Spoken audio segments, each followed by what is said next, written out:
Welcome student, मैं हूँ Tande sir और आज हम स्टार्ट करेंगे AC fundamental theory. AC fundamental theory या एसी थ्योरी में हम पिछली क्लास में एवरेज वैल्यू को पढ़ा था। एवरेज वैल्यू में एवरेज मान कितना होता है हमें ये पता नहीं था, मतलब ये हमने नहीं पढ़ा था। तो हम स्टार्ट करेंगे यहाँ पर। बेसिकली एवरेज वैल्यू क्या होता है, तो एवरेज मान यदि बात करें तो हम यहाँ पर सिर्फ एसी की बात करेंगे और जब कंपैरिजन करते हैं तो एसी और डीसी दोनों से कंपैरिजन किया जाता है। कभी भी जब आप आरएमएस मान पढ़ो या एवरेज मान पढ़ो, औसत मान पढ़ो, तो उसे डीसी के द्वारा कंपेयर किया जाता है। अब कैसे कंपेयर करते हैं यहाँ पर देख लीजिए। देखिए ये एक रजिस्टर है, एक रजिस्टेंस को हमने यहाँ कनेक्ट कर दिए और यहाँ पर हमने इसको डीसी सप्लाई दे दिया, पॉजिटिव और निगेटिव, ये डीसी सप्लाई दे दिया। यहाँ पर फिर एक सर्किट बनाएंगे हम और इसमें एक रेजिस्टेंस को जोड़ देंगे और इसमें सप्लाई देंगे हम एसी। तो एसी सप्लाई देने पर इसमें करंट फ्लो होगी और इसमें भी डीसी सप्लाई देंगे तो इसमें भी करंट फ्लो होगी कि नहीं। तो करंट फ्लो होगी तो यहाँ पर इस रेजिस्टेंस में कुछ ना कुछ ड्रॉप होगा और एसी सप्लाई में भी इस रेजिस्टेंस में कुछ ना कुछ वोल्टेज ड्रॉप होगा, मतलब दोनों सिचुएशन में वोल्टेज ड्रॉप होगा। ठीक है, डीसी सप्लाई में भी होगा और एसी सप्लाई में भी होगा। तो बेसिकली यहाँ पर देखा जाए एवरेज मान क्या कहलाता है, तो एवरेज मान क्या कहलाता है बेटा कि डीसी सप्लाई के द्वारा किसी भी सर्किट को दिया गया, मतलब कि किसी भी सर्किट में जो चार्ज अप्लाई किया जाता है वो एसी सर्किट में अप्लाई चार्ज की संख्या के बराबर होता है, आवेशों की संख्या के बराबर होता है। कहने का मतलब यह है बेटा कि किसी डीसी सर्किट में, ये एक डीसी सर्किट है तो इसमें करंट फ्लो का डायरेक्शन इस टाइप से होगा और इसमें भी करंट के फ्लो का डायरेक्शन इस टाइप से ही होगा। लेकिन इसकी खासियत क्या होती है बेटा कि इसकी हाफ साइकिल पॉजिटिव और हाफ साइकिल नेगेटिव होती है। तो यहाँ से यहाँ तक जब करंट जाएगी तो फिर उसी संख्या में यहाँ पर रिवर्स भी आती है। तो एक पॉजिटिव साइकिल के लिए और एक निगेटिव साइकिल के लिए होता है। तो ये एसी सप्लाई के लिए ऐसा होता है। देखिए एवरेज वैल्यू क्या कहलाता है कि किसी डीसी सर्किट में, ठीक है, उस डीसी सर्किट में आवेशों की संख्या एसी सर्किट में आवेशों की संख्या के बराबर होता है। फिर से रिपीट कर रहा हूं, किसी डीसी सर्किट में, डीसी परिपथ में आवेशों की संख्या एसी सर्किट में आवेशों की संख्या के बराबर होता है, यह उसका औसत मान कहलाता है। क्लियर है, कॉन्सेप्ट समझ में आ रहा है आपको। और ये जो औसत मान जो है वो टाइम के अकॉर्डिंग चलता है। किसके अकॉर्डिंग? टाइम के अकॉर्डिंग चलता है। तो एसी सर्किट में जो फ्लो होने वाली करंट का एवरेज मान डीसी सर्किट में फ्लो होने वाली करंट का एवरेज मान के बराबर होता है। दोनों क्या होंगे बेटा? इक्वल होंगे। एवरेज मान एसी का भी और डीसी का भी उतना ही होगा, अलग अलग नहीं होगा। अब देखिए औसत मान होता कितना है और इसे निकालने का फार्मूला क्या है। तो अब बेटा यहाँ पर हम औसत मान एसी की बात कर रहे हैं, मतलब एसी सप्लाई की बात कर रहे हैं। तो एसी में जो साइन वेव है, इस साइन वेव का एवरेज वैल्यू कैसे निकालते हैं? तो एवरेज वैल्यू निकालने के लिए 2 से गुणा किया जाता है।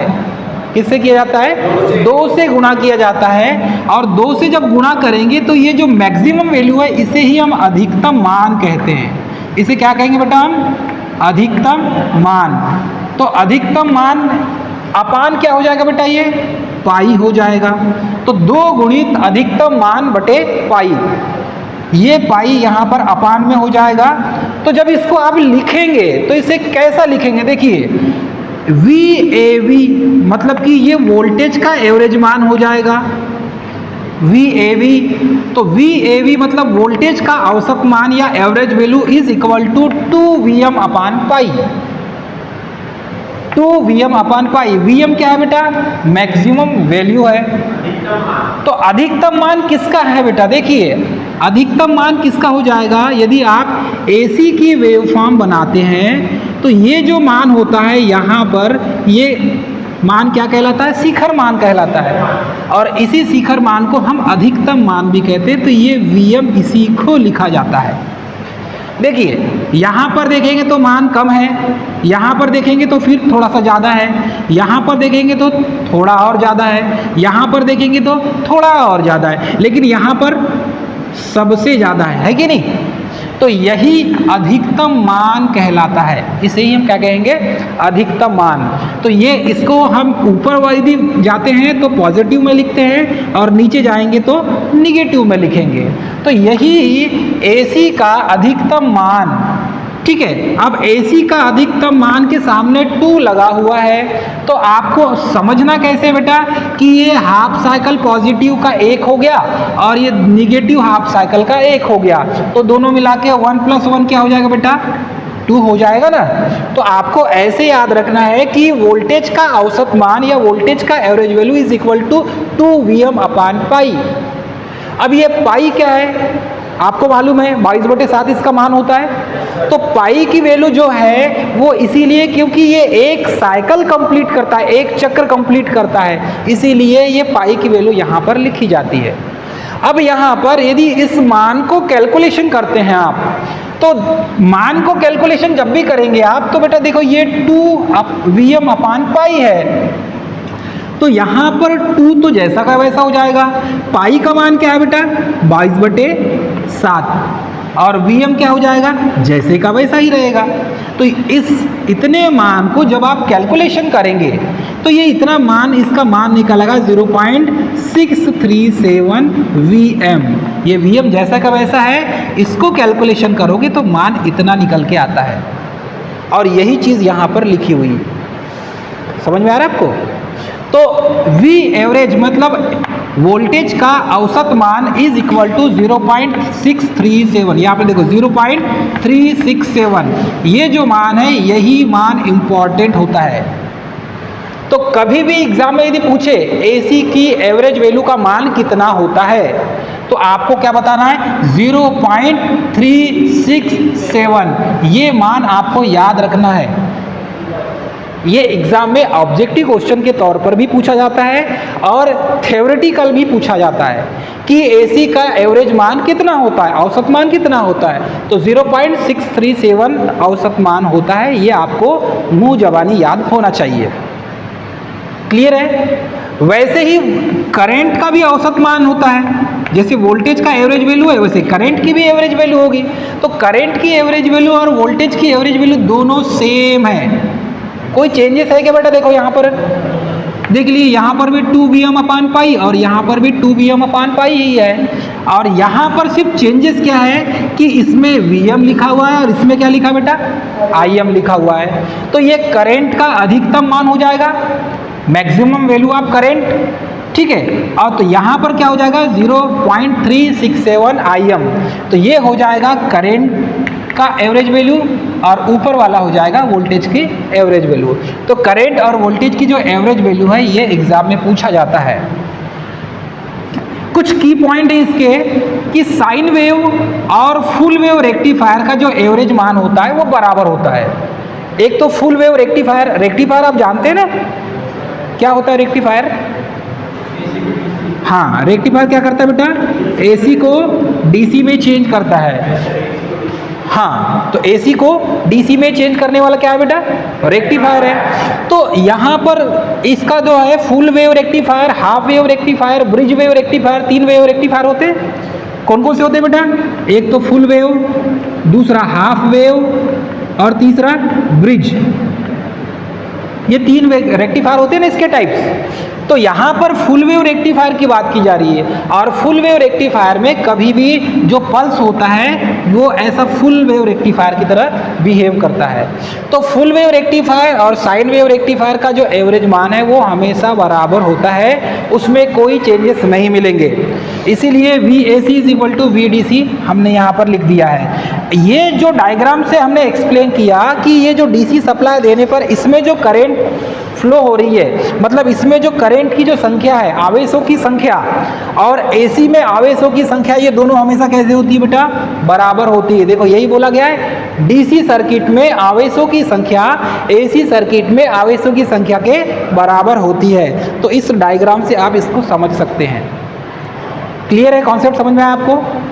इतना तो आपको याद रखना ही है कि AC में वोल्टेज का औसत मान कितना होता है, या तो 2Vm अपान पाई आपको याद रखना है, या फिर 0.367 Vm ये याद रखना है आपको। इस पर न्यूमेरिकल क्वेश्चन अभी हम सॉल्व करवाएंगे, न्यूमेरिकल क्वेश्चन आते हैं। सेकंड में देखेंगे RMS वैल्यू, जिसे कहते हैं रूट मेन स्क्वायर, ठीक है। और रूट मेन स्क्वायर को, इसको हिंदी में क्या कहा जाता है, इसे कहते हैं शिखर मान। इसे क्या कहते हैं, शिखर मान, या इसे कहा जाता है वर्ग माध्य मूल मान, वर्ग माध्य मूल मान, इसे ही रूट मेन स्क्वायर या हिंदी में कहा जाता है वर्ग माध्य मूल मान। अब देखिए बेटा, इसमें भी AC की वेव शेप यहाँ पर बनी हुई है, और AC की वेव शेप में ये जो है पॉजिटिव वैल्यू होता है, इसे कहते हैं करंट का अधिकतम मान, ठीक है। यहाँ पर भी यदि मैं इसको I1 से रिप्रेजेंट करूँ, क्यों हंस रहे हो कुछ, हाँ चलो ठीक है। यहाँ पर बेटा I2 मान लेंगे, देखो इस पॉइंट पर हमने ले ली I1 है, इस पॉइंट पर इसका मान I2 है, ये इंस्टेंटेनियस मान है ना ये। इस पॉइंट पर I3 है, और इस मान पर I4 है, इस मान पर I5 है, इस मान पर I6 है, इस मान पर I7 है। ऐसा करते करते यहाँ पर भी वैसा ही बनेगा। तो ये करंट की इंस्टेंटेनियस वैल्यू है। अब यदि ये करंट की इंस्टेंटेनियस वैल्यू है, इसको यदि हम ऐसा डिफाइन करें कि रूट मेन स्क्वायर में यदि एक सर्किट को DC सप्लाई दे दें और एक सर्किट को AC सप्लाई दे दें, तो यहाँ पर हमने AC सप्लाई दिया है और यहाँ पर हमने DC सप्लाई दिया है।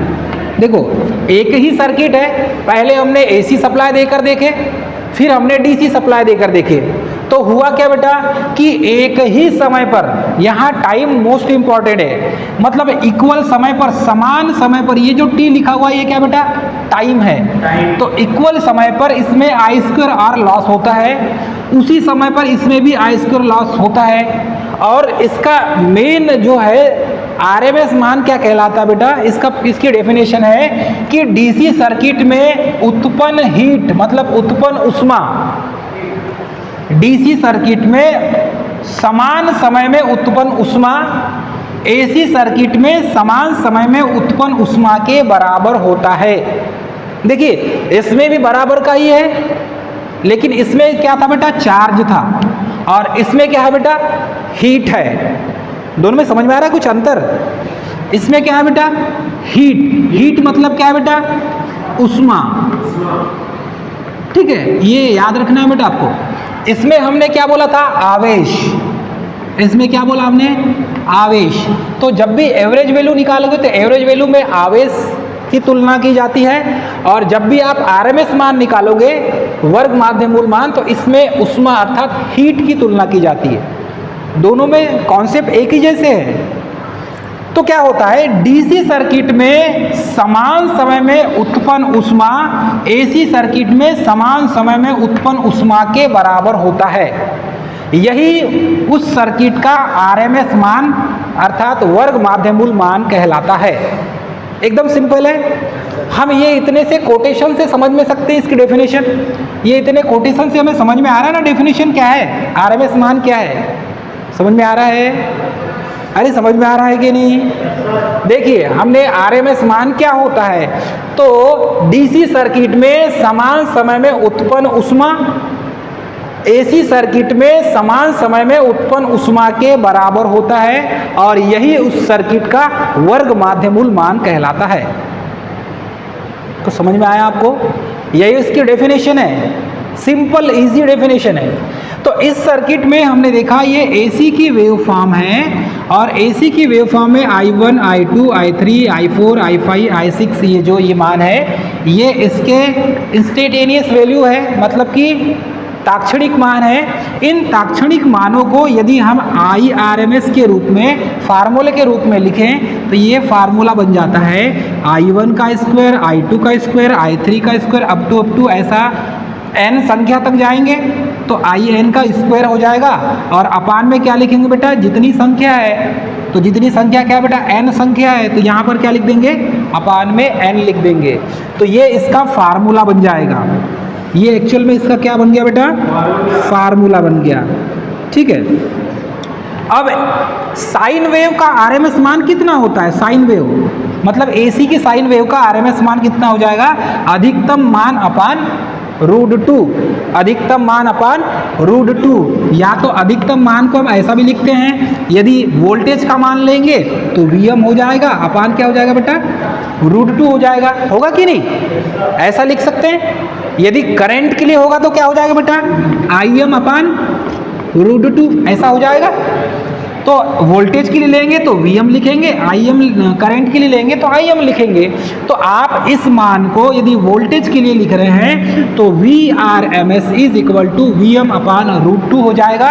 और यही RMS का मान बेटा एक चीज़ याद रखना है, 0.707, ये मान हमेशा लाइफ टाइम याद रखना है, 0.707, और ये क्या है बेटा लास्ट में Vm है। तो ये Vrms का RMS मान हो गया, Vrms इज इक्वल टू मतलब वोल्टेज का RMS मान is equal to Vm upon √2, या फिर 0.707 is equal to Vm into Vm हो जाएगा। तो ये बेटा ये Vm अपान √2 लिखा है, मतलब ये क्या है बेटा, 1 अपान √2 है, ये समझ में आ रहा है ना आपको।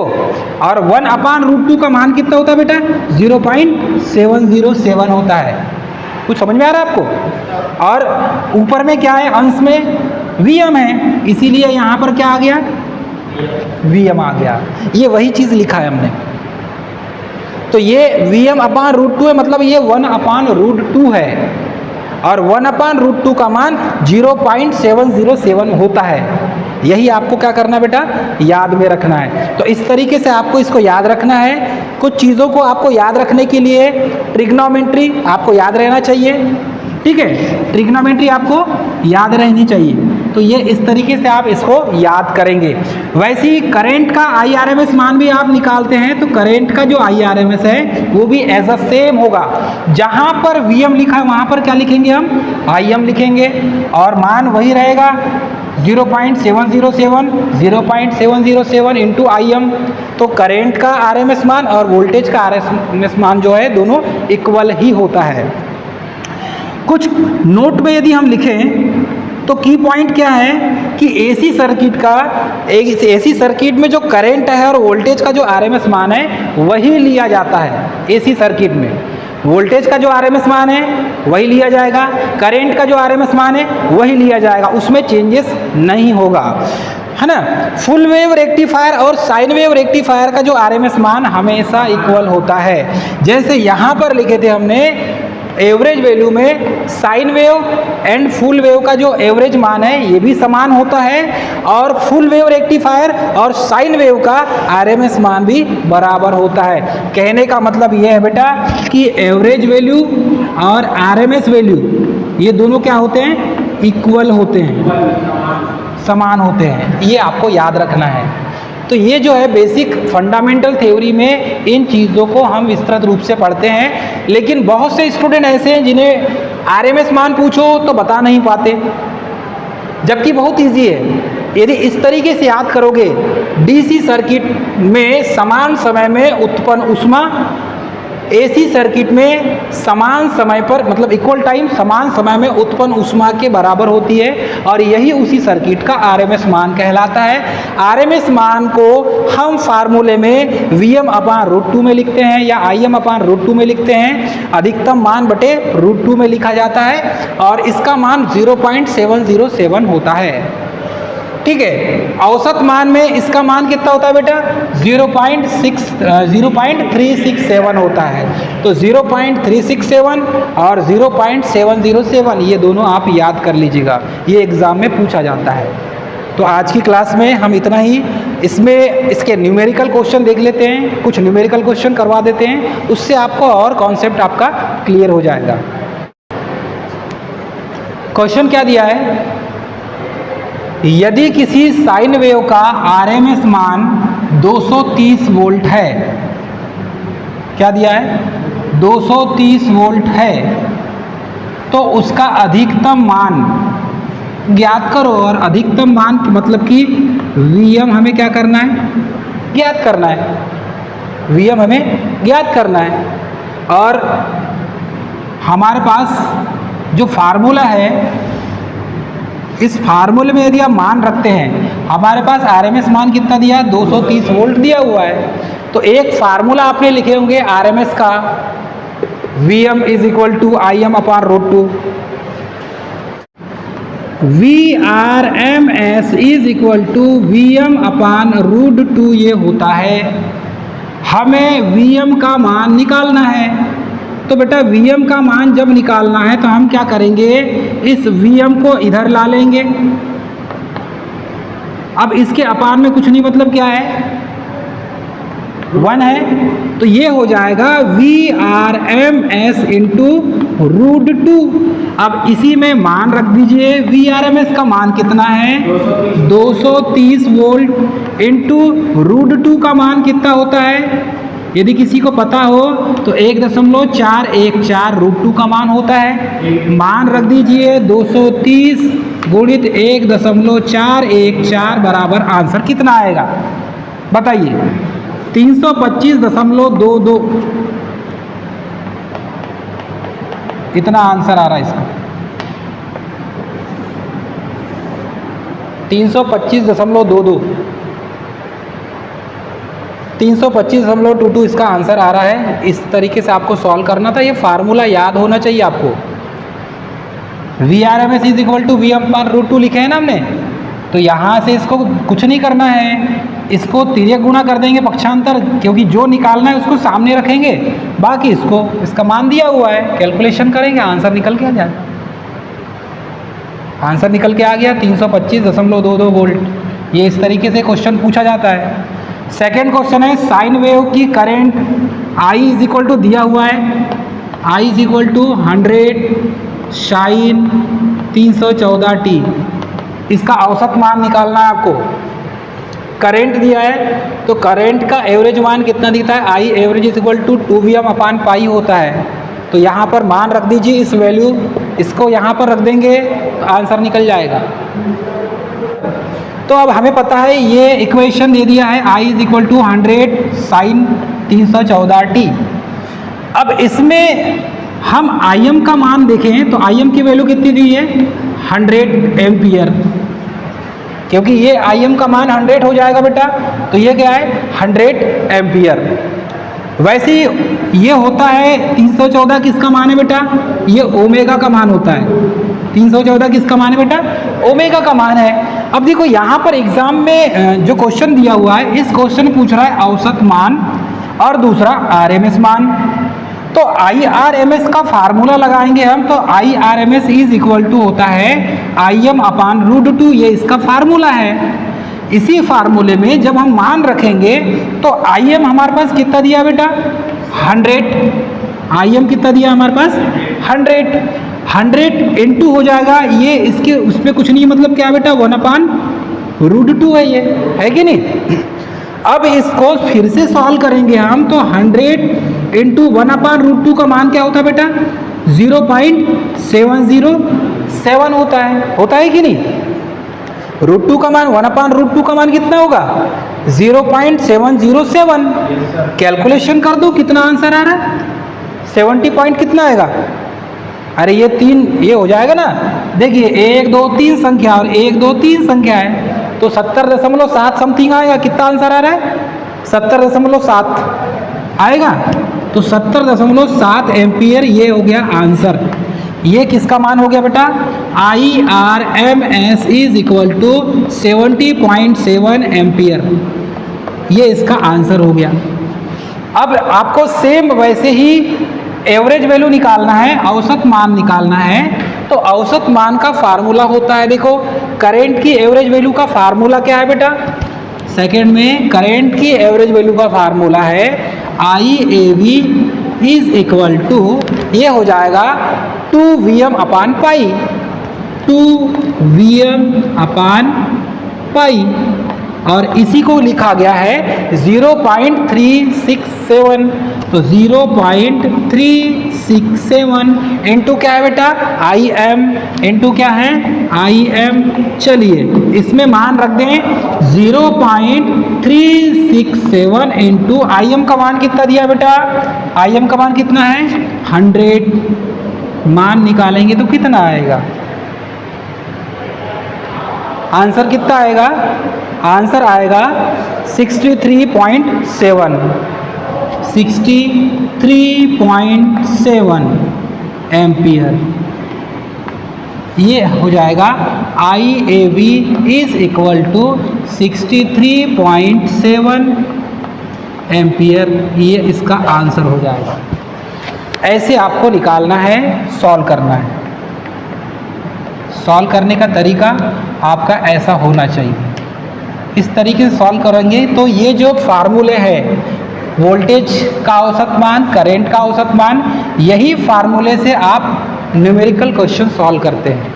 और यही क्वेश्चन जो है एग्जाम में आता है और इससे न्यूमेरिकल क्वेश्चन ऐसे बनते हैं, आपको सॉल्व करना है।